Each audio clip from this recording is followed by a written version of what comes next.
ओम नमो भगवते वासुदेवाय। সুধী ভক্তবৃন্দগণ, শ্রীমদ্ ভাগবত মহাপুরাণের একাদশ স্কন্ধের আমরা এসে প্রবেশ করেছি। শ্রীকৃষ্ণ এবং উদ্ধব সংবাদ চলিতেছে। ইতিপূর্বে আমরা 24 গুরুর উপকার আলোচনা শ্রবণ করেছি। তারপরে ভগবান শ্রীকৃষ্ণচন্দ্র ব্রহ্মচর্য, গৃহস্থ, বানপ্রস্থ, সন্ন্যাস এই চতুর্বিধ আশ্রমের প্রতিটি মানুষ কিভাবে আচার আচরণশীল হবে তদ্বিষয়ে বর্ণন করে গিয়েছেন। কিভাবে তারা জীবিকা নির্বাহ করবে, কিভাবে তারা সংসার চলবে ইত্যাদি বিষয়ে উপদেশ দিয়েছেন এবং সাধুগুরু বৈষ্ণবের সেবা পূজার মহিমার কথা উদ্ধবকে বর্ণন করেছেন। এই পর্যন্ত আমরা গত পর্বে আস্বাদন করেছি। এখন আমরা ভাগবতের একাদশ স্কন্ধের 20 নং অধ্যায়তে আমরা প্রবেশ করব।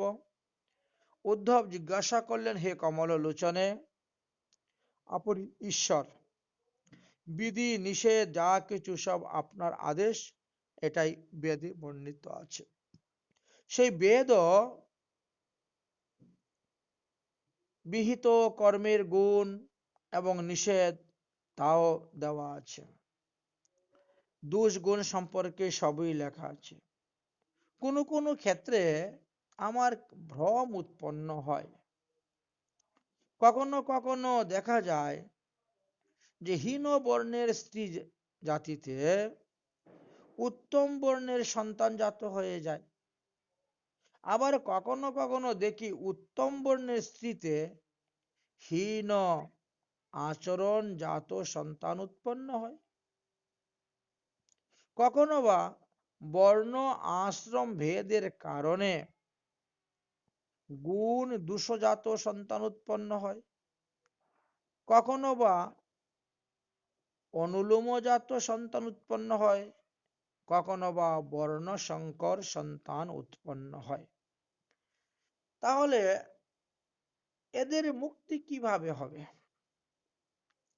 ভগবান শ্রীকৃষ্ণ বললেন, মানবগণের মঙ্গল বিধানার্থে আমি জ্ঞান, কর্ম ও ভক্তি এই 3টি যুগের কথা বলিয়াছি। ইহা ব্যতীত মানুষের আর অন্য কোনো উপায় নেই। কর্মে বিরক্ত হইয়া যাহারা কর্ম ত্যাগ করেন তাহাদের জ্ঞান যুগ, কর্মে আসক্তি হইয়া অবিরত কামনা বাসনা নিয়ে কর্ম করেন তাদের কর্মযোগ, এবং আমার কথা আদিতে যাহার শ্রদ্ধা জন্মে তিনি ভক্তি যুগ লাভ করেন। এই 3 যুগের দ্বারাই মানুষ 3 ভাবে সুখ লাভ করিয়া থাকেন। হে উদ্ধব, ফলের আকাঙ্ক্ষা না করিয়া স্বধর্মে অবস্থিত ব্যক্তি যদি যজ্ঞের দ্বারা আমার অর্চনা করেন, তিনি বেদের নিষেধ কর্মগুলো যদি না করেন, তবে তাহার স্বর্গ বা নরক কিছু ভোগ করিতে হইবে না। তিনি আমাতে ভক্তি লাভ করিবেন, আমাতে পাইবেন।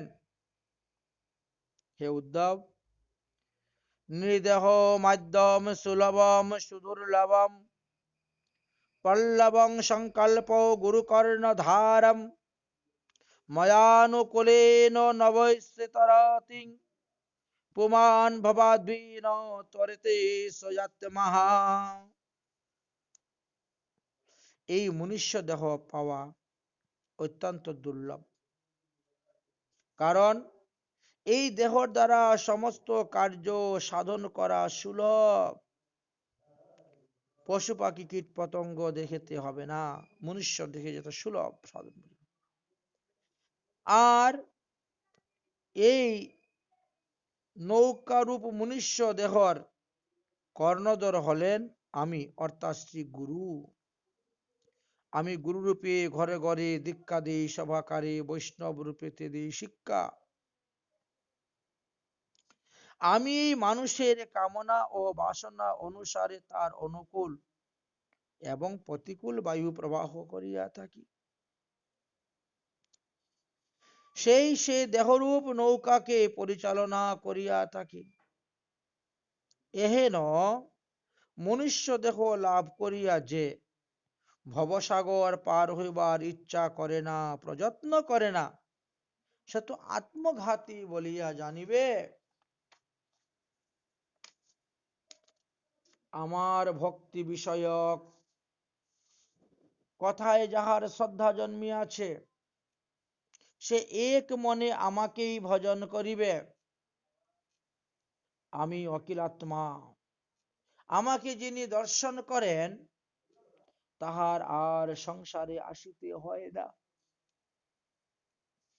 তার সমস্ত কর্মের ফল ক্ষয় হয়ে যায়। সর্বং মত ভক্তি যুগেন মত ভক্ত লভতে অজ্ঞাসা সর্গায়পবর্গং মদ্ধামম কতমিঞ্চ ইয়াদি বাঞ্ছিত। আমাতে ভক্তিযুক্ত এবং আমাতে অর্পিত চিত্ত দ্বারা লোক স্বর্গ লাভ করে, মুক্তি লাভ করে, এমনকি বৈকুণ্ঠ ধাম পর্যন্ত লাভ করিয়া থাকে। কিন্তু আমার যারা একান্ত ভক্ত সাধুগণ, তারা আমার কাছে কিছুই চায় না। আমি স্ব ইচ্ছায় তাদেরকে আত্যন্তিক মুক্তি প্রদান করিলেও তাহারা লইতে অভিলাষিত হন না। তারা চায় শুধু আমার সেবা। আমার একান্ত ভক্তগণের বেদবিহিত কর্ম বা বেদ অবহিত মানে নিষেধ কর্ম করিলেও তৎ কার্যের জন্য বিধি সংজাত পুণ্য বা পাপে লিপ্ত হইতে হয় না। হে উদ্ধব, জীবের ধর্ম, ব্যবহার, প্রাণ রক্ষা এবং জীবন যাত্রার জন্য আমি বেদের আচার নির্দিষ্ট করিয়াছি। কিন্তু শাস্ত্র বলে কোথায় গুণ, কোথায় দোষ হয়। আবার দোষ এবং গুণ, দোষটাও কখনো কখনো গুণে রূপান্তরিত হয়ে থাকে। আবার গুণ কোথায় কোথায় দোষে রূপান্তরিত হয়ে যায়। নিয়মামিক শাস্ত্রের এই উভয়েরই পার্থক্য নিশ্চয় করিতে সমর্থ।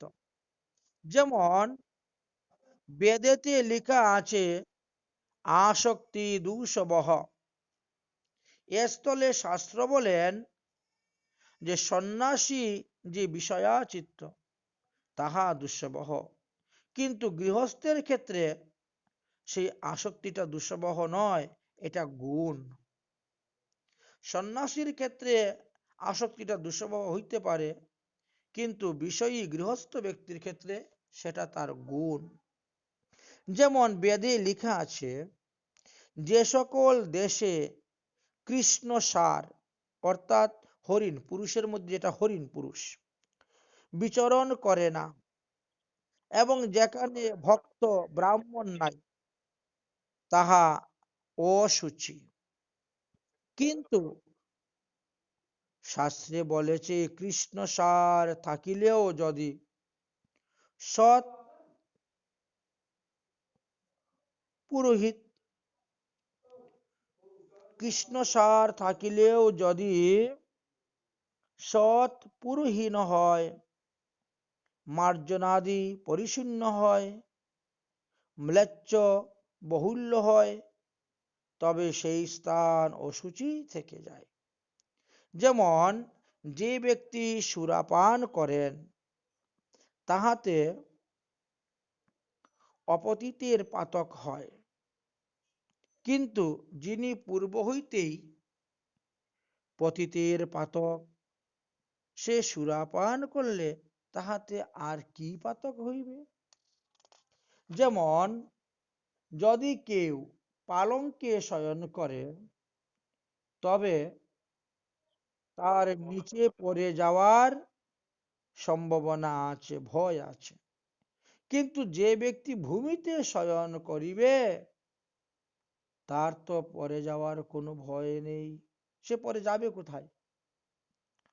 এইভাবে বেদে যে কথাগুলো আছে আমি বলেছি, এইগুলা একের জন্য দুঃসবহ, অন্যের জন্য গুণযুক্ত হয়ে যায়। উদ্ধব বললেন, হে প্রভু, আপনা হইতে বহির্মুখ ব্যক্তিগণ যে প্রকারে স্বীয় কর্মসমূহের দ্বারা উত্তম বা অদম দেহ ধারণ করেন বা বিসর্জন করেন, তাহা আপনি কৃপা করে আমাকে বলুন। ভগবান বললেন, জীব নিজ নিজ কর্মবশে শতগুণ যদি লাভ করেন বা শতগুণ সম্পূর্ণ ব্যক্তি লাভ সঙ্গ লাভ করেন, তাহলে তারা পরজন্মে ঋষি বা দেবতা হয়ে যান। রজগুণ যুগে আসরিক ভাবাপন্ন মনুষ্য হন এবং তমগুণ প্রভাবে পশু পক্ষী বৃক্ষ জুনি আদি প্রাপ্ত হইয়া সংসার ভ্রমণ করিয়া থাকেন।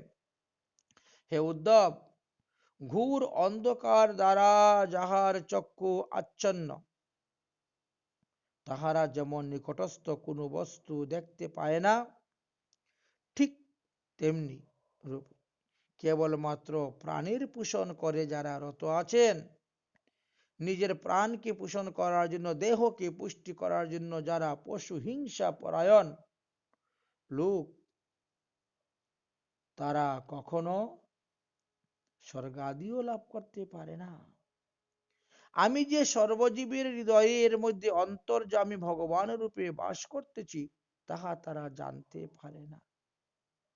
এই মতটি পরিজ্ঞাত না হইয়া মাংস ভক্ষণায় বা অন্য কোন উপায়ে কামনা সিদ্ধির জন্য তারা পশুহিংসায় প্রবৃত্ত হয়। যদিও পশুহিংসা বোধক বিধি বেদে লিখা আছে, তথাপিও পশু হিংসা কর্তব্য নহে।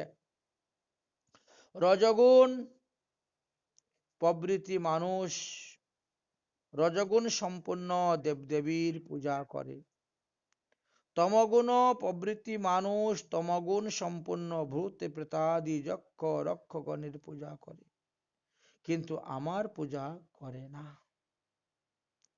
আমার পূজা কেবল আমার ভক্তগণই করেন।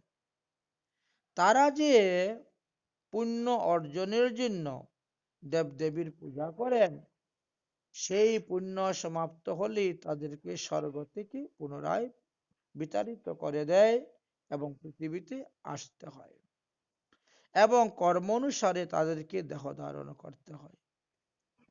আবার সেই বেদোক্ত কর্মের অনুসরণ করিয়া ভোগ কামনা বশত সংসারে যাতায়াত করিয়া থাকেন।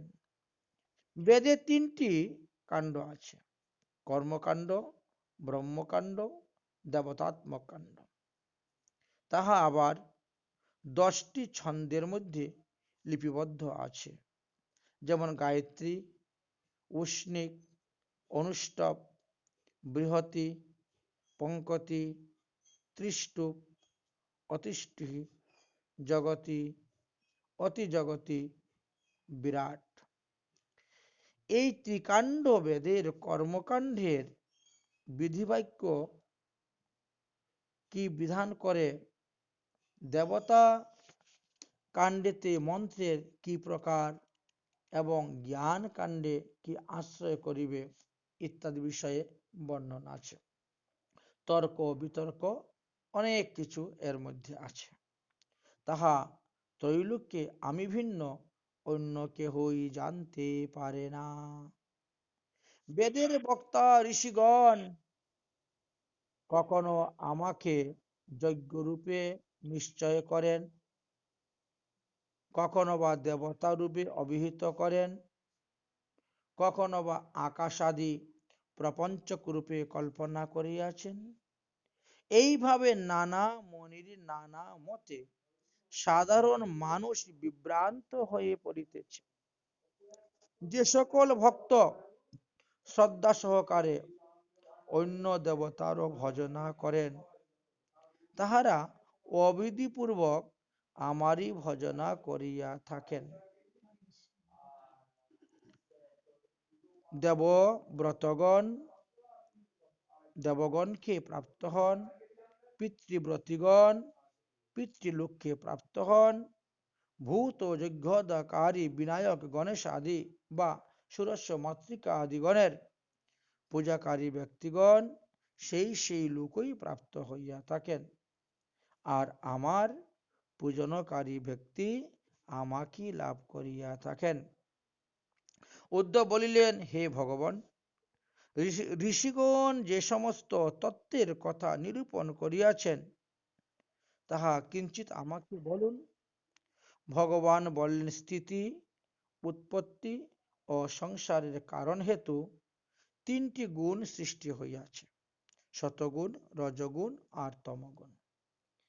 জ্ঞান শতগুণময়, কর্ম রজগুণময়, অজ্ঞান তমগুণরূপে শাস্ত্রে কথিত হইয়াছে। আর সেই গুণ সমুদয়ের খুব যাহা হইতে হয় তাহাকে বলা হয় কাল। স্বভাবত মহতত্ত্ব নামে অভিহিত হইয়া থাকে। তাই পুরুষ প্রকৃতি অর্থাৎ স্ত্রীলোক, পুরুষ প্রকৃতি, মহতত্ত্ব, অহংকার, আকাশ, বায়ু, জ্যোতিষ, জল, কৃতি, এই 9টি তত্ত্ব আমা কর্তৃক প্রথমেই উক্ত হইয়াছে। তারপরে চক্ষু, কর্ণ, নাসিকা, ত্বক, জিহ্বা ও ত্বক, এই 5টি জ্ঞানেন্দ্রিয় উৎপন্ন হয়েছে। তারপরে মুখ, হাত, লিঙ্গ, পায়ু, পদ, এই 5টি কর্মেন্দ্রিয় উক্ত হয়েছে। সুতরাং এই তো অষ্টাবিংশ তত্ত্ব নিরূপণ করে তোমাকে বলিতেছি। চক্ষু কি করে? রূপ আস্বাদন করে, কর্ণ শব্দ শ্রবণ করে, নাসিকা গন্ধ বিষয়ে জ্ঞান দান করে, জিহ্বা বস্তুর স্বাদ বিষয়ে জ্ঞান দেয়, আর ত্বক চর্ম স্পর্শ রস বিষয়ে জ্ঞান দিচ্ছে। তাহলে এই 5টি হলো জ্ঞানেন্দ্রিয়ের বিষয়। আর মুখ উক্ত মানে কথা বলা জন্য, হাত কর মানে হাত দিয়ে কাজ করার জন্য, উপস্থ লিঙ্গ প্রস্রাব বা মূত্র ত্যাগ, সন্তান উৎপাদন ইত্যাদি, পায়ু গুহাদি মল মলত্যাগ আদি কার্যে, এবং পদ পা দিয়ে হেঁটে যাওয়া, এই 5টি কর্ম ইন্দ্রিয়কে ফলে। তো ইহারা তত্ত্ব নহে, কিন্তু কোন মুনিগণ এই 10টি ইন্দ্রিয়কেও 10টি তত্ত্ব বলে অভিহিত করেছেন। সুতরাং প্রথমে আমি 9টি তত্ত্বের কথা বললাম, আর এখন 10টি, তাহলে 19টি তত্ত্ব। এই 19টি তত্ত্ব জীবাত্মা এবং পরমাত্মা মিলিয়ে, এই দুইটাকে মিলিয়ে 21টি হয়ে গেল তত্ত্বের কথা বলিয়া থাকেন। কেহ বা আবার মন, কাম, ক্রোধ, লোভ, মোহ, মদ, মাৎসর্য যুগে 28টি তত্ত্বের কথাও বলিয়া থাকেন। এই জন্য আমি তোমাকে নানা মনির নানা মঠা বললাম। মানবগণের কর্মময় মনই পঞ্চ ইন্দ্রিয়ের সহিত মিলিত হইয়া এক লোক হইতে অপর লোকে গমন করে, কিন্তু আত্মা তাহা হইতে পৃথক হইয়া সেই মনের অনুবর্তন করিয়া থাকে।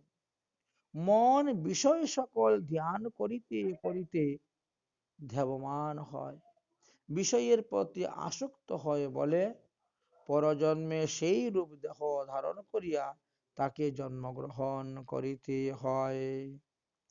যে যে ভাব স্মরণ করিয়া মনুষ্য দেহ ত্যাগ করেন, তিনি সর্বদা সেই ভাবচিত্ত নিবিষ্ট থাকায় পরজন্মে সেই দেহই প্রাপ্ত হইয়া থাকেন। উদ্ধব বলিলেন, হে বিশ্ব আত্মা, সৎ এবং অসৎ লোকের আত্মা এইভাবে আক্রান্ত হইয়া বারবার সংসারে আসিয়া বিষয় বাসনা ভোগ করে। আমার মনে হয় আপনার চরণাশ্রিত ভাগবতগণের স্মরণ বিনা এই দুঃসহ জন্ম মৃত্যু নিবারণ করার আর কোনো উপায় নাই।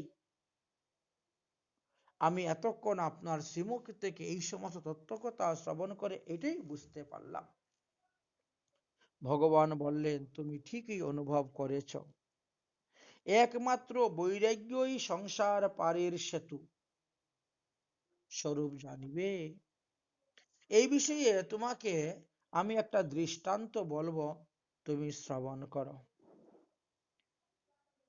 ভাগবতের একাদশ স্কন্ধের 23 অধ্যায়ের 6 নং শ্লোক থেকে সেই দৃষ্টান্তটা শুরু হয়েছে।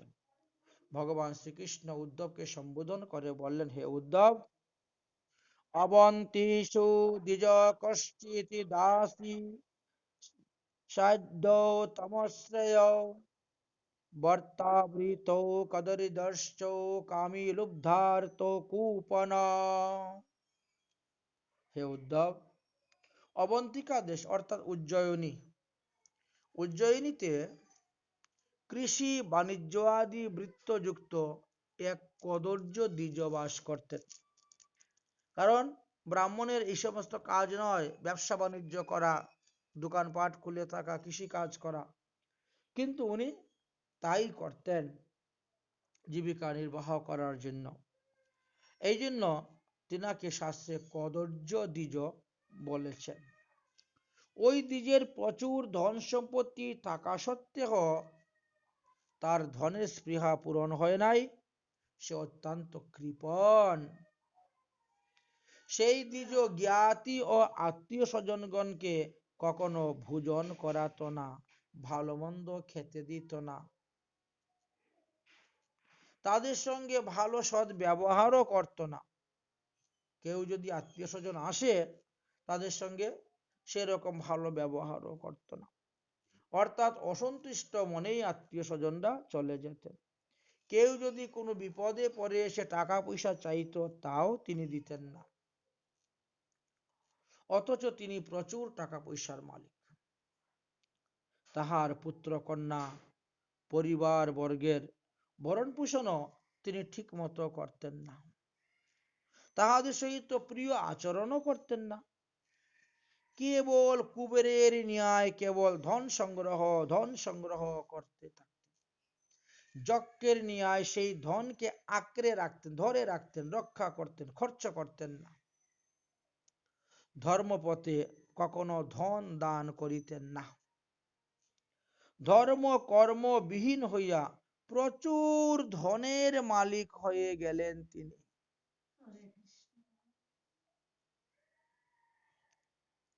তখন সেই দ্বিজের প্রতি পঞ্চযজ্ঞের অধিষ্ঠাত্রী দেবতাগণ কুপিত হয়ে গেলেন।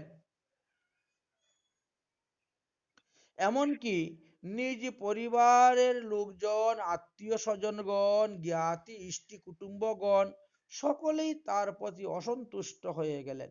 যেমন দেবতা তেমন আত্মীয় স্বজন সকলেই। তাহারাও দ্বিজের প্রতি এখন আর ভালো ব্যবহার করেন না, তারাও অপ্রিয় আচরণ করিতে লাগিলেন। ওই দ্বিজ ছিল অর্থলোলুব্য। অর্থলোভে তিনি ধর্মপথ হইতে ভ্রষ্ট হইয়া একাই তিনি বাস করিতেন, সকলকে বিদায় করে দিয়েছে।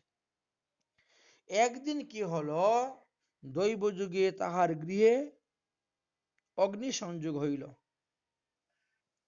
সেই অগ্নি নিবারণ করিতে যাহারা আসিয়াছিল, তাহারা তখন সেই সুযোগে সমস্ত ধন রত্ন লুটপাট করিয়া নিয়ে চলে গেল।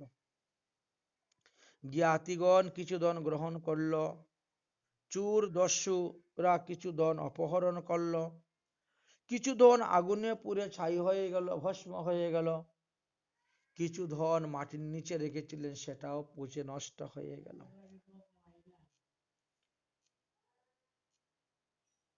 কালক্রমে একে একে দেখা গেল তিনার সব কিছু নষ্ট হয়ে গেছে, এবং কিছু ধন রাজা কর্তৃক গৃহীত হইল। রাজাও কিছু ধন নিয়ে নিলেন। এই রূপে সমস্ত ধন নষ্ট হইলে পর ধর্ম কর্মহীন সেই দ্বিজ তখন আত্মীয় স্বজনের নিকটে সাহায্য চাইতে গেলেন। আগুনে পুড়ে আমার সবকিছু শেষ হয়ে গেছে, তোমরা আমাকে কিছু সাহায্য দাও। কিন্তু আত্মীয় স্বজনরা কেউ তাকে সাহায্য দিলেন না, কারণ পূর্বের অপ্রিয় ব্যবহারটা স্মরণ করেন। আগে তোমার কাছে এত টাকা পয়সা ছিল, আমরা গিয়েছিলাম তখন তো তুমি দেওনি, আজ তুমি আমাদের কাছে আসো, ধরো আমরা তোমাকে দিব না। এমনকি ওই বিজয়ের সঙ্গে তারাও ভালো ব্যবহার করলেন, ঠিক আছে আমাদের বাড়ি থাকো, 2-4 দিন খাও, এই কথাও আর কেউ বলল না। এই রূপে আত্মীয় স্বজন কর্তৃক পরিত্যক্ত হইয়া সেই দ্বিজ বড়ই দুরবস্থা হলেন। বড় চিন্তায় আকুলিত হয়ে তিনি কাঁদতে লাগলেন। কেউ ওনাকে ভালো চোখে দেখে না। অতঃপর ধীরে ধীরে তাহার হৃদয়ের মধ্যে বৈরাগ্যের ভাব এসে উপস্থিত হইল। এবার ধনের দুঃখে নানা প্রকার বিলাপ করিতে লাগিলেন। হৃদয়ের মধ্যে বৈরাগ্য ভাব এবার আসলো। তিনি নিজে নিজে একা একা কথা বলেন, বিলাপ করছেন, আমি ধনের জন্য কিংবা কাম্য কর্মের জন্য আমি কোনো ধর্ম করি নাই, ধর্মের জন্য কোনো অর্থ ব্যয় করি নাই, কাম্য কর্মের জন্য কোনো অর্থ ব্যয় করি নাই। হয়তো এই জন্যই সেই সমস্ত ধন আমার নষ্ট হয়ে গেল। এই ধন থেকে আমি আর সুখ লাভ করতে পারলাম না। আমি বৃথা এই দেহটাকে এত কষ্ট দিয়ে এত টাকা পয়সা ধন সম্পত্তি উপার্জন করেছিলাম, এই ধনের আশা এখন আমাকে অনুতপ্ত করিতেছে। পরকালে অবশ্যই আমাকে নরকে গমন করতে হবে। সৎ পথে তো ধন উপার্জন করে নাই, অসৎ পথে ধন উপার্জন ছিল। তাই এবার তিনি মাথায় হাত দিয়ে বসে হায় হায় করতে শুরু করলেন।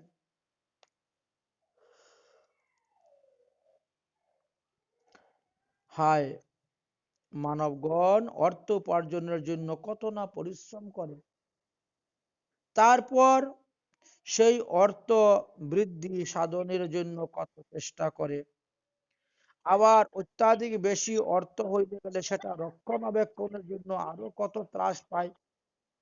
তারপরে সেই অর্থ যখন নষ্ট হয়ে যায় তখন যে সে কত দুঃখ পায়। কথায় বলে পুত্র সুখ ভোলা যায়, কিন্তু অর্থ সুখ ভোলা যায় না। অর্থ উপভোগের এই রূপ নানান ভ্রম জন্মাইয়া থাকে। তাই তো নীতিজ্ঞ সাধকগণ বলেন, অর্থ অনর্থের মূল। অর্থ থাকিলে ধীরে ধীরে অনর্থগুলি আসিয়া উপস্থিত হয়। কি কি অনর্থ উৎপন্ন হয়?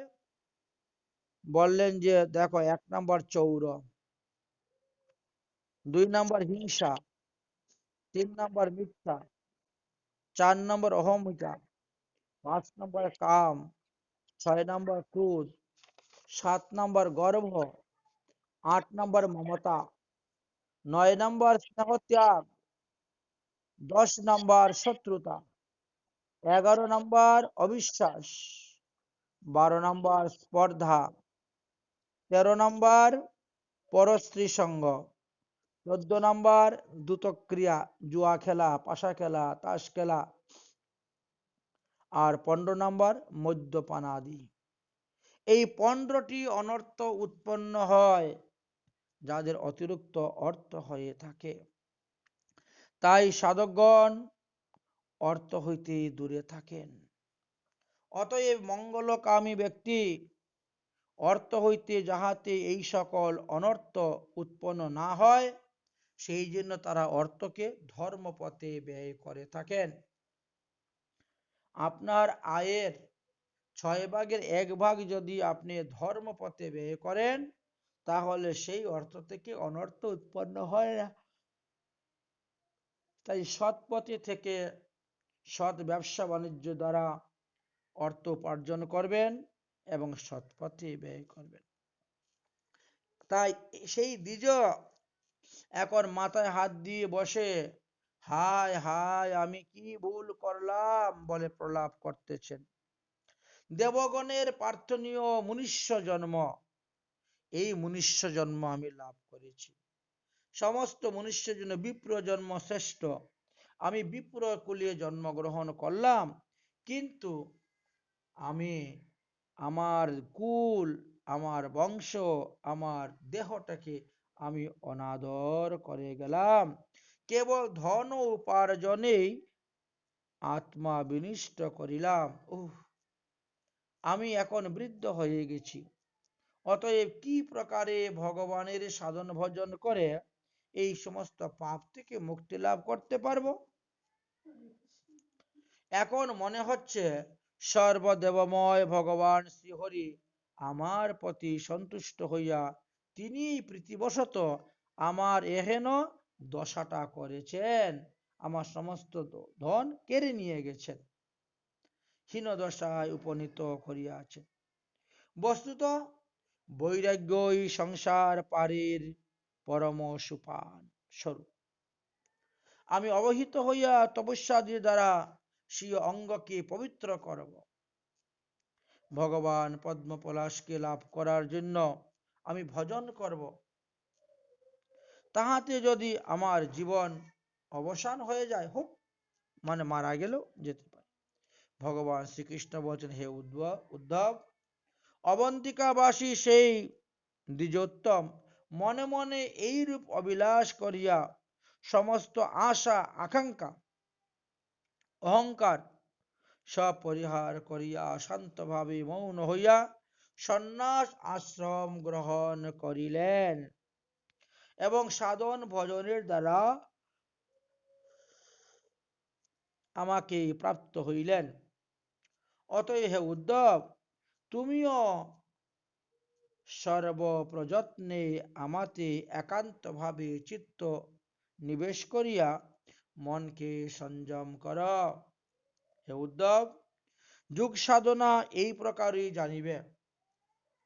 যে ব্যক্তি সমাহিত হইয়া এই ব্রাহ্মণের উপখ্যান শ্রবণ করিয়া ব্রাহ্মণের ন্যায় ব্রহ্মযোগ ধারণ করেন, তিনি সুখ দুঃখাদির ঘাত প্রতিঘাতে অভিভূত হবেন না। যে সেবক একনিষ্ঠ হইয়া সৎকর্মের দ্বারা ভক্তিপূর্বক আমাকে ভজনা করেন, সেই সেবক পুরুষই হোক আর স্ত্রীও হোক, তারা অবশ্যই আমাকেই পাইবে। যে ব্যক্তি নিজ কুশল লাভের আশা করিয়া আমাকে স্বধর্মের দ্বারা ভজনা করেন, তাহাকে রজ প্রকৃতির জানিবে। আর যে শত্রু মারণাদি হিংসা সিদ্ধির জন্য আমার ভজনা করেন, তাহাকে তামস প্রকৃতি জানিবে। হে উদ্ধব, শতগুণ প্রবৃত্ত হইলে দেবগণের বল বৃদ্ধি হয়, রজগুণ বৃদ্ধি হইলে অসুরগণের বল বৃদ্ধি হয়, আর তমগুণ বৃদ্ধি প্রাপ্ত হইলে রাক্ষস আদি দের বল বৃদ্ধি প্রাপ্ত হইয়া থাকে। প্রাণীগণের শতগুণ হইতে জাগরণ, রজগুণ হইতে নিদ্রা, আর তমগুণ হইতে সুষুপ্তি লাভ করিয়া থাকেন। লোক সকল শতগুণ প্রভাবে ক্রমশ ঊর্ধ্বলোক গমন করেন, রজগুণের মধ্যলোক অর্থাৎ মর্ত্যলোক স্থাবর জঙ্গমাদিতে অবতীর্ণ হন, আর তমগুণের কারণে অধুলোক বাস করিয়া থাকেন গিয়ে। শতগুণ প্রলীন ব্যক্তিগণের স্বর্গে গতি হয়, রজগুণে লীন ব্যক্তিগণ নরলোক এবং তমগুণ লীন ব্যক্তিগণকে নরকে গিয়ে বাস করিতে হয়। কিন্তু নির্গুণ ব্যক্তি গণ আমাতেই গতিপ্রাপ্ত হয়ে থাকেন। যে কর্ম আমাতে অর্পিত অথবা ফল আকাঙ্ক্ষা শূন্য তাহাই সাত্ত্বিক। যে কর্মের ফল কামনাযুক্ত তাহা রাজস্বিক, আর হিংসার উদ্দেশ্যে বা দম্ভ মাধুর্যাদি কৃত কর্ম তা তামসিক। কেবল আত্মবিষয়ক জ্ঞানই সাত্ত্বিক, দেহাদি বিষয়ক জ্ঞান রাজস্বিক, আর বালকাদির জ্ঞানের তুল্য যে জ্ঞান তাহা তামসিক। কিন্তু পরস্পরের পরমেশ্বরের বিষয়ে যে জ্ঞান সেটা নির্গুণ বলিয়া জানিবে। নির্জন বনে বাস সাত্ত্বিক, গ্রামেতে বাস রাজস্বিক, আর স্ত্রী মদ্যাদি ভূত দ্রুত গৃহেতে বাস তামসিক বলিয়া জানিবে।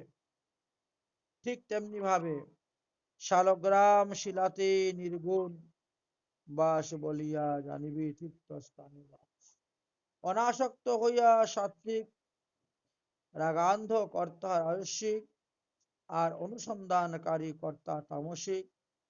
আর একমাত্র আমাকে শরণাগতি যে ব্যক্তি তিনি নির্গুণতা প্রাপ্ত হইয়া থাকেন, নির্গুণ লাভ করিয়া থাকেন। এইভাবে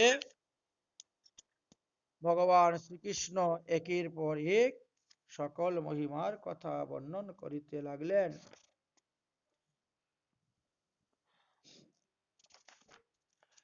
পবিত্র নিরামিষ আহারটা সাত্ত্বিক, কটু অলমাদি আহার রাজসিক, এবং পীড়াপ্রদ হিংসাপ্রদ অপবিত্র আহারগুলাই তামসিক। আর ভগবানের উদ্দেশ্যে নিবেদিত প্রসাদ আহার নির্গুণ। হে উদ্ধব, তোমাকে অনেক অনেক দৃষ্টান্ত দিয়ে সাত্ত্বিক, রাজস্বিক, তামসিক এই তিনটির মহিমার কথা বর্ণন করলাম। আমার নাম সংকীর্তন হইতে উৎপন্ন যে সুখ সেটা সাত্ত্বিক, বিষয় হইতে উৎপন্ন যে সুখ তাহা রাজস্বিক, এবং মোহ হইতে উৎপন্ন যে সুখ তাহাকে তামসিক বলিয়া জানিবে। আর আমার শরণাগতি হইতে উৎপন্ন যে সুখ তাহা নির্গুণ। যে জীব এই সমস্ত চিত্তজ গুণ জয় করিয়া তে সমর্থন হইয়া ভক্তি যুগের দ্বারা আমাতে একনিষ্ঠ হন, তিনি আমার ভাব প্রাপ্ত হইয়া থাকেন। অতএব বিচক্ষণ ব্যক্তিগণ নরদেহ লাভ করিয়াও যদি গুণাসক্ত পরিত্যাগ করে আমার ভজন করে, তবে অবশ্যই তারা আমাকে পাইবে। মদলক্ষণমপি কায়ং লব্ধাম অধর্মং আস্থিতঃ আনন্দং পরমাত্মনাত্মনস্তং সমপ্রীতং মামহ। ভগবান বললেন, আমার স্বরূপকে বোধ করিয়া মনুষ্য পার্ষদ শরীরে প্রাপ্ত হইয়া ভক্তিতে পরমানন্দ প্রাপ্ত হন। সেই জীবমুক্ত দশা প্রাপ্ত করিয়া বিশেষত আর বিষয়ের প্রতি লিপ্ত হয় না। বিষয় ত্যাগ করিয়া সৎসঙ্গের দ্বারা ভগবত প্রীতির অনুকূল মনুষ্য দেহ লাভ করিয়া ভগবত ধর্ম ভগবানকে লাভ করিতে পারে। কিন্তু কামী এবং অসৎসঙ্গ করা কখনো উচিত নয়। সঙ্গাত ন কুর্যায়িত অমত্তাং শিষ্ণুদারো তৃপ্তঃ কশ্চিৎ তস্যানো তস্য অনুগ্রস্তঃ মদৈন্ধি পতন্দান্ধ সুখানন্দবৎ। বিশেষ করে শিষ্ণ উদর পরায়ণ অসৎ লোকগণের সহিত কখনো সংসর্গ করিবেন না। সেইরূপ বহু লোক এর কথা আর কি বলিব। এই বিষয়ে চক্রবর্তী রাজা ঐল এর দৃষ্টান্তটাই স্মরণীয়। রাজা ঐল উর্বশীকে স্ত্রীরূপে প্রাপ্ত হইয়া তাহার সহিত রমণ করিলেন। তাহাতে যে কতদিন কত রাত্রি গত হয়ে গিয়েছিল তিনি কিছুই বুঝতে পারলেন না। বিতসেন নন্দন অলি রাজার দৃষ্টান্তের কথা বর্ণন করিতেছেন। একদিন সেই উর্বশী রাজাকে ত্যাগ করিয়া চলে গেলেন। রাজা ঐল উর্বশীর বিরহে ব্যাকুল হইয়া সেই উর্বশীকে পুনর্প্রাপ্তির জন্য সাধনা করিয়া উর্বশী লোক চলে গিয়েছিলেন। তথাপিও উর্বশীর সহিত রমণ করিতে পারিলেন না। অতঃপর একদিন রাজা ঐল স্বয়ংই সেই রমণ বিষয়ে বিরক্ত হইয়া বলিতে লাগিলেন, হায় হায়, আমি সমস্ত আয়ু বিষয় ভোগে নষ্ট করে দিলাম, কিন্তু আমার এখন মৃত্যুর সময় উদিত হয়ে গেছে।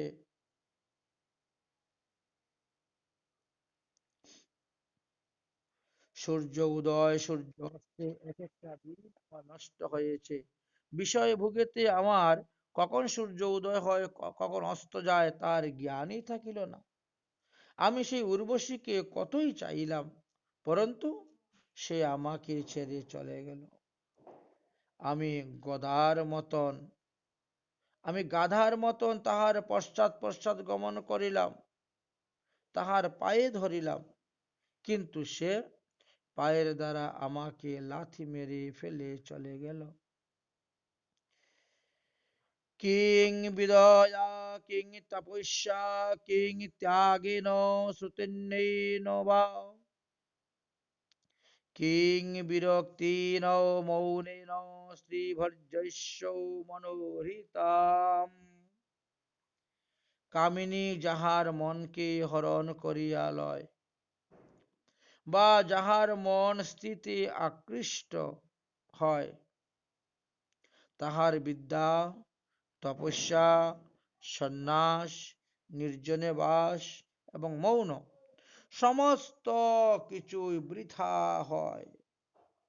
তাহার শাস্ত্র পড়িয়াই বা কি লাভ হইবে। তত দুঃসঙ্গম উৎসৃজৌ সূর্যানাম সজ্জত বুদ্ধিমানঃ সন্ত একাইশ্য ছিদ্যন্তি মনোবাসাংঘ মুক্তিভিঃ। অতএব বুদ্ধিমান ব্যক্তি দুষ্ট সঙ্গ পরিত্যাগ করত, সাধু সঙ্গে আসক্ত হইবেন। সাধু সঙ্গই জীবের ভক্তি প্রতিবর্ধিত হইয়া থাকে, বাসনাপূর্ণ হইয়া থাকে। ভক্তির মহিমা প্রতিপাদক হিতোপদেশের দ্বারা ছেদন করিবেন তোমার সংশয়। সুতরাং তুমি সাধু সঙ্গ করো, মহৎ সঙ্গ করো, একান্তে মহতের সেবা করো। তেষু নিত্য মহাভাগ মহাভাগেষু মত কথা সমবন্তি তা নির্ণাং যোষিতাং প্রপনুত ঘনম। একাদশ স্কন্ধের 26 অধ্যায়ের 28 নম্বর শ্লোকেতে ভগবান শ্রীকৃষ্ণ বললেন, হে উদ্ধব, যে সকল সাধু গোষ্ঠীতে নিত্য আমার লীলা কথা আলোচনা করা হয়ে থাকে, আর যাহারা সেই কথা সাধু মুখনিসৃত হইতে শ্রবণ করেন, তারা উভয়েই সমস্ত পাপ সমস্ত অপরাধ হইতে মুক্ত হয়ে যান, পবিত্র হয়ে যান।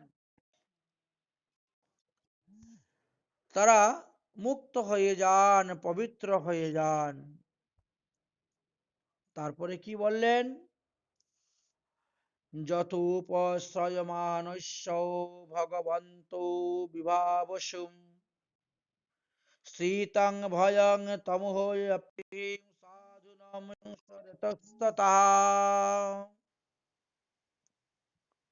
বড় অপূর্ব মহিমার কথা বর্ণন করলেন। ভগবান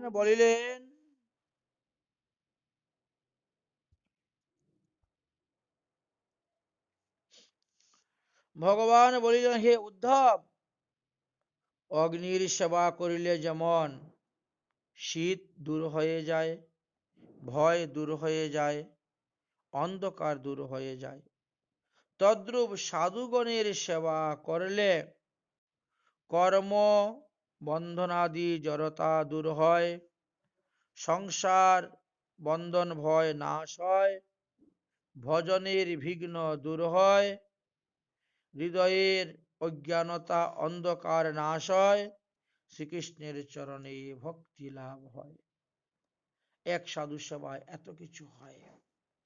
জলমগ্ন ব্যক্তির পক্ষে দৃষ্টা নৌকার ন্যায় এই ঘোর সংসার সমুদ্রে নিমজ্জিত হইয়া উচ্চ নিচ জনিতে যাতায়াতকারী ব্যক্তিগণের পক্ষে শান্ত ব্রহ্মনিষ্ঠ সাধুগণই একমাত্র পরম আশ্রয়। সাধুগণের চরণকে আশ্রয় স্বরূপ বলিয়াই জানিবে মঙ্গলময়। সাধুমুখে হরিকথা শ্রবণ করা। তাই ভগবানের উক্তি এই স্থানেতে আমরা দেখতে পেলাম। বললেন, অন্নং হি প্রাণিনাং প্রাণা আর্থ নাম শরণাগমঃ।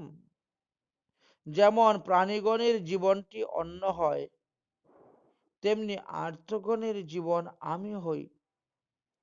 সাধুরাই দেবতা, সাধুরাই বান্ধব, সাধুরাই আত্মা। অতএব সাধু সেবাই ভগবত ভক্তি লাভের মূল কারণ। সুখদেবজি বললেন, হে মহারাজ পরীক্ষিত, যাহারা শ্রী ভগবত পাদপদ্ম সেবা লাভ করিতে অভিলাষী, তাহাদিগের পক্ষে সাধু সেবা বৈষ্ণব সেবা অপরিহার্য মহিমা কথা বর্ণন করেছেন। বৈষ্ণবের সেবা সমাদর অভ্যর্থনা সম্মান স্তুতি ইত্যাদি রূপে বৈষ্ণবকে অর্চনা করিলে ভগবান অত্যন্ত সন্তুষ্ট হয়ে থাকেন, প্রসন্ন হয়ে থাকেন। এই বিষয়ে শাস্ত্রে অনেক দৃষ্টান্ত দেওয়া আছে, প্রমাণ আছে। যেন গৃহ্ণন্তি ভূপাল বৈষ্ণবং গৃহ্ণমাগতম তদ গৃহ পৃথিবী তত্ত্বা সংসারম ইব ভীষমান। হে রাজন, যে ব্যক্তি গৃহ আগত বৈষ্ণবকে দর্শন করিয়া সমাদর করে না, দণ্ডবত প্রণাম করে না, আরে তদীয় পিতৃগণ তাহার এই শ্মশান সমতুল্য গৃহকে পরিত্যাগ করিয়া তারা চলে যান। ও পূজিতা, যদা গচ্ছেত বৈষ্ণব গৃহ মেদিন শত জন্মার্জিতং ভূপ পুণ্যমাদয়া গচ্ছতি। হে রাজন, যে গৃহস্থের গৃহ হইতে বৈষ্ণব অপূজিত হইয়া প্রস্থান করেন, তিনি সেই গৃহস্থের 100 জন্মের উপার্জিত সমস্ত পুণ্য নিয়েই তিনি প্রস্থান করেন। অথবা অভাগ্যত দুরাতেজো নাচর্যয়তি বৈষ্ণব সসত্ত্বানৈপ সাধুল্য নৈন্য পাপরতস্ততঃ।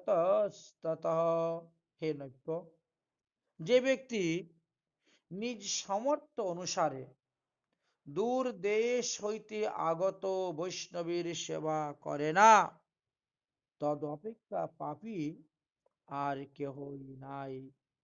দৃষ্টভাগবতম দৈবাৎ সন্মুখে যো ন জাতিঃ ন গৃহ্ণান্তি হরিতস্য পূজাং দ্বাদশ বর্ষিকীম। যে ব্যক্তি অকস্মাৎ সমাগত ভগবত ভক্তকে দেখিয়াও সম্মান প্রদর্শন করেন না, তাকে অগ্রসর করে আনয়নের জন্য গমন করেন না, কোন প্রকার অভ্যর্থনা প্রণাম দণ্ডবত নমস্কার আদি করেন না, শ্রীহরি তাহার 12 বৎসর পূজা গ্রহণ করেন না।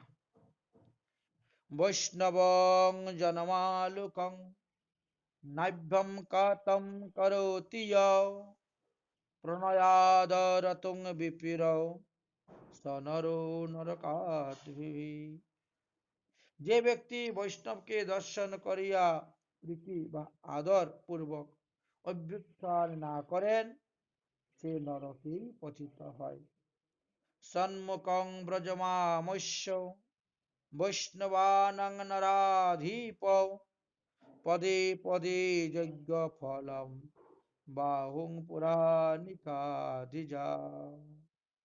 হে নৈপ্য, বৈষ্ণব আসিতেছেন এইরূপ জানিয়া যে ব্যক্তি শ্রদ্ধাপূর্বক বৈষ্ণব দর্শনের নিমিত্ত বৈষ্ণবের সম্মুখে গমন না করেন, তিনি প্রতি পদে পদে ভুল করতেছেন। যদি কেউ বৈষ্ণবকে দর্শনের জন্য গমন করেন, তাহলে প্রতিটি পদে পদে তিনি যজ্ঞের ফল লাভ করিয়া থাকেন। সাধু দর্শনের এমনই অপূর্ব মহিমা। পূর্বং কৃত্বা তু সম্মানম অভিজ্ঞাম কুরুতে যহ বৈষ্ণবানাং মহীপালং সাভ্রয়ম জানতি সংশয়। হে রাজন, প্রথমে দর্শন করে কোন বৈষ্ণবকে খুব সম্মান আদর সম্পন্ন করলেন, তারপরে যদি তার প্রতি অবজ্ঞা প্রকাশ করতে থাকো, তবে সব অংশে সেই ব্যক্তি বিনাশ প্রাপ্ত হয়ে থাকে। তস্মাদ্ বিষ্ণু প্রসাদায় বৈষ্ণবানাং পরিতুষ্যতে প্রসাদ সম্মুখে বিষ্ণু স্তনৈব সাত ন সংশয়। অতএব শ্রী বিষ্ণুর প্রীতির নিমিত্ত বৈষ্ণবদিগকে নানা প্রকার সেবাদি দ্বারা পরিতুষ্ট করিবেন, তাহাতে বিষ্ণু সুপ্রসন্ন হইয়া থাকেন, তদ্বিষয়ে কোনো সন্দেহ নেই। কারণ ভগবান বিষ্ণু বৈষ্ণবের মুখেই ভোজন করিয়া থাকেন, আহার করিয়া থাকেন।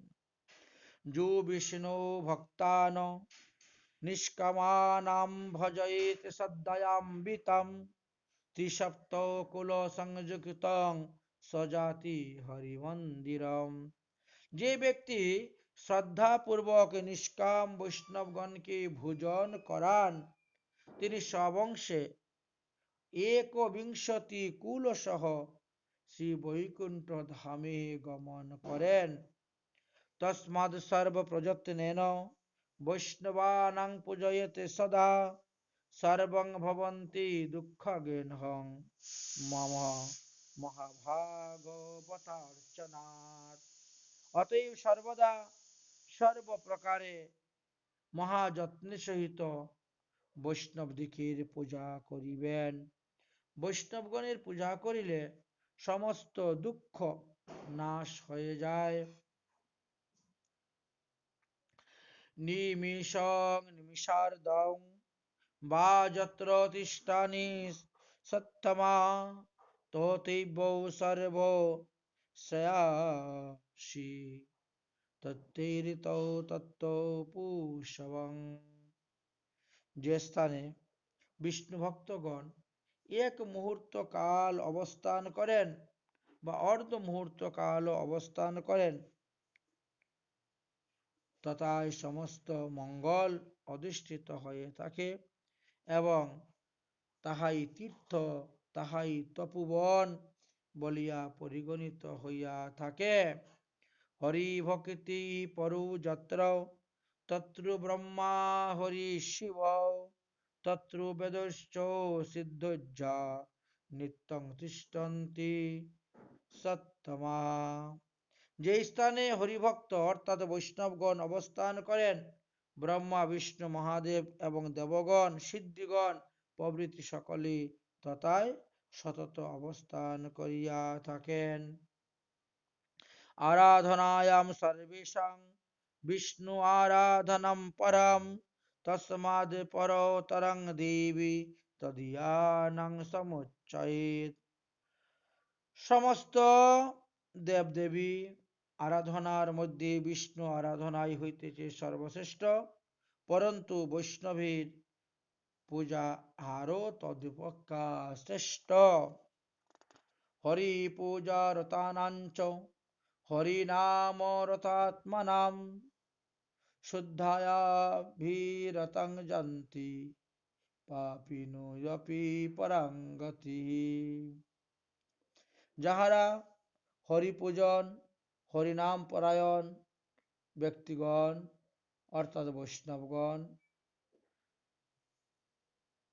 সেই সমস্ত বৈষ্ণবগণের সেবা করো, তাহারা মহাপাপী হইলেও পরম গতি লাভ করিয়া থাকবেন যাহারা বৈষ্ণবের সেবা করবেন। সমীপে তিষ্ঠয়েতে তস্য হন্তিকালেমপি বৈষ্ণব গচ্ছন্তি পরমস্থানম যদ্যপি ব্রহ্মহা ভবেৎ। মৃত্যুকালে যাহার সমীপে বৈষ্ণব অবস্থিত হইয়া থাকেন, তিনি ব্রহ্মগাত্রী হইলেও সমস্ত পাপ থেকে মুক্ত হয়ে বৈকুণ্ঠ ধামে গমন করিয়া থাকেন, পরম পদ লাভ করিয়া থাকেন। বিষ্ণু পূজা পরায়ন্ত শুশ্রূষা কুর্বন্ত হরে তে জানতি বিষ্ণু ভবনম ত্রিসপ্ত পুরুষামৃতম। হরিভক্তগণের সেবা শুশ্রূষা করিলে স্বীয় কুলের সহিত 21টি কুলের সহিত আপনি বিষ্ণুলোকে গমন করিতে পারিবেন।